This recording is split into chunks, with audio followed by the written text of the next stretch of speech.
How often do you get fake buyers who pretend to want to buy like a $20 million place? All the time. All the time.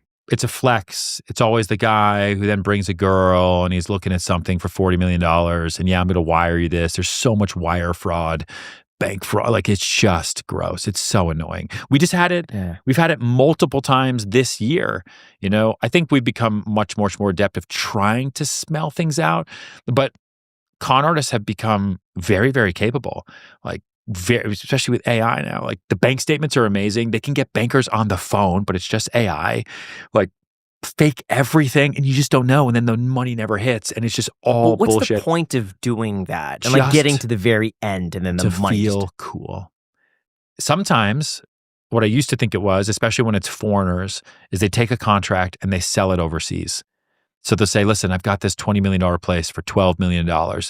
Give me 10,000, come in on it with me. And they'll use that contract to sell people, and they'll steal money from other unsuspecting individuals. A lot of times though, it's just someone who's crazy and they like to feel important. And so a real estate agent, if everything checks out, the bank state, they call the banker, it's fake. You know, there's wild stories. They take you go to dinner. I'll send you a car. Yeah, no problem. I'll put you up in my hotel. No problem. Your budget's $50 million. Oh, absolutely. Oh, your girlfriend's so beautiful. Yeah, I'm happy to give you my discount at the store. And they do that for a week, and then they just ghost. And they just do that city after city after city. How do you? So how they're do you a vet career that, fake buyer. There's career con artists. There's career assholes. There's career dirtbags. Yeah, of course. So are you good at then reading these people out? You try. I mean, what are the signs you look for? Name dropping. They talk too much. Most of the time, they talk too much.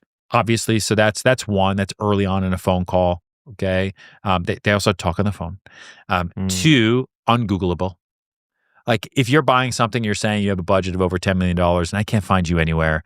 If your social's sketchy, if you're not really Googleable, if the money comes from your mom or your grandmother, or it came from this, or a settlement here or there, like, right? And then you'll get a bank statement. Sometimes you want to check a proof of funds, and instead of calling the number on the fake bank statement, you just call the bank, right? On your own phone number, and you call and say, hey, does this person work here? And you try to talk to them, and oftentimes they don't exist. So those are some of the pretty easy ways to double check. But it does still happen. Like, we just had a case, someone, a known guy in a town that we sell in Florida, like, goes to the gym with our agents, been around, seemed totally normal. Said he wanted to buy a vacation property to rent out, right? He's getting into the hotel and hospitality business. $90 million. Has a banker, has everything. The money's there, no problem. Gets his attorney to put on attorney letterhead that money is in escrow for the down payment, which I think at that point it was 5%. So it was like $4.5 million. Just telling the attorney, hey, I'm going to wire it to you tomorrow. I want to lock up the deal. Can you just let them know that it's here? It's going to be here. And the attorney was like, yeah, sure. So we have this attorney letter, $4.5 million in escrow. We go to our sellers and say, hey, this deal is legit. It's an attorney letter. Let's move forward. The guy's normal. We see him around town all the time. And slowly but surely, we're like, hey, when are you going to release another issue with the contract? Okay, no, but let's work through it. Like, we're holding the property off market. Okay, what about that? Oh, I need to do another revision. Here, there. 30 days. Money never was ever in escrow. It never, ever came through. He stopped checking his phone, started calling us under a different phone number, started dodging meeting in town, even though he was there. And the whole thing was fake. Even he never sent Fed reference numbers, which is wire fraud, but he was sending emails like, no, I told my attorney to wire the funds. Oh, I'm going to fire that attorney. Let me get back to you. That buys 48 hours, right? Because we're like, see, okay. And then you sit there and you wait and you call and the number's been disconnected. Oh yeah, dude, my wife, she never remembers to pay the T-Mobile bill. And what do you do? Especially if it's a normal person you see in town all the time. You're like, I get it, but this is starting to get weird. I don't know. And then he shows up and he's in a Mercedes. He's like, yeah, let's go do the inspection. Is it cool? You go to dinner and he's your client. So you're like, I guess I pay for it, but this is weird. Yeah. That just happened. $90 million. Completely fake. Is there going to be a lawsuit or anything? No. What would the lawsuit be over? Fraud or something? I don't know. But he never sent a Fed reference number. Yeah.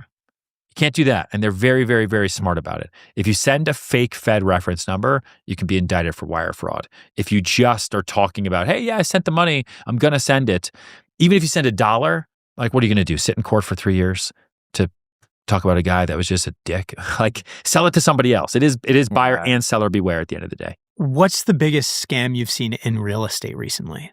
Scam?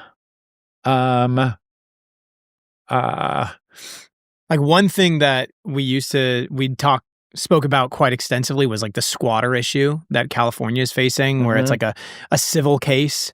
And so you can't get the police involved. You could just forge a fake lease document and then live there and then file bankruptcy and extend your stay and then, play your cards to get like a place for free for a year. I fortunately try to stay as far away from scams and cons as I possibly can. And I don't read about them as much. And I've never really been caught up in one other than like what we were just talking about. So I don't know. Common ones though, wire fraud. That someone will pretend to be an escrow company. They find the buyer's info, will send them wire instructions. Oh yeah, it's wild. And then the buyer wires the money fish to the email. fake account. Yeah. And then escrow calls, hey, we never got the money. Yeah. The buyer's, I sent $2 million yesterday. Yep. What do you mean you didn't get it? And they don't do the voice verification. Right. That happened to one of our clients. The attorney's email was hacked. No one knew. An email came into the attorney's email from who they thought was the seller because it had almost an identical email address. It's like people who send at Microsoft emails, but it's at RNI, et cetera. So it looks like an M when you look at it really, really closely. And it had all the numbers. The numbers were all correct. And the bank and information wire, and he just had a paralegal who sent out the money, gone forever. They never got it. No, completely gone forever. There's nothing you can do. Just gone. And if you don't call to double check, that's why you always have to call. Wire fraud is real. All emails can be hacked, right? It's messed up. So that happens a lot, unfortunately. Gosh, the big one that's happening now in California is the legal claims against landlords, where they say the unit's uninhabitable, strike it with a habitability lawsuit, and then try to settle it. Yeah. Disaster. Yeah. People are the worst. I don't know what to tell you. People are the worst. Real quick, how many times have you actually panicked because you could not find your wallet? I'm talking full stop, heart drop, where it's complete panic, because I have way too many times, and now there's a wallet that just shows up in your Find My app. Me telling you that it's been a game changer is a complete understatement, because I cannot tell you how many times I've lost my wallet. But with MagBack, I just open Apple's Find My app to play a sound if it's nearby, or just see it on a map. That's why we're so excited to partner with MagBack. Honestly, we've been waiting to talk about this because they make a smart wallet, and it's one of those products where once you see how it works, you'll just immediately want it. It carries up to 9 cards while still looking sleek, plus they're made of genuine top-grain leather that gets softer and develops more character the more you carry it. It also doubles as a phone stand, and it's compatible with QI wireless chargers, so you don't sacrifice your MagSafe capabilities. In addition to wallets, MagBack offers minimalistic phone cases, multi-chargers, wireless chargers, Tesla chargers, and rim cases and key tags. Funny enough, one of my favorite products is the Tesla-compatible charger. I have it in my Tesla. I absolutely love it. If you have a Tesla,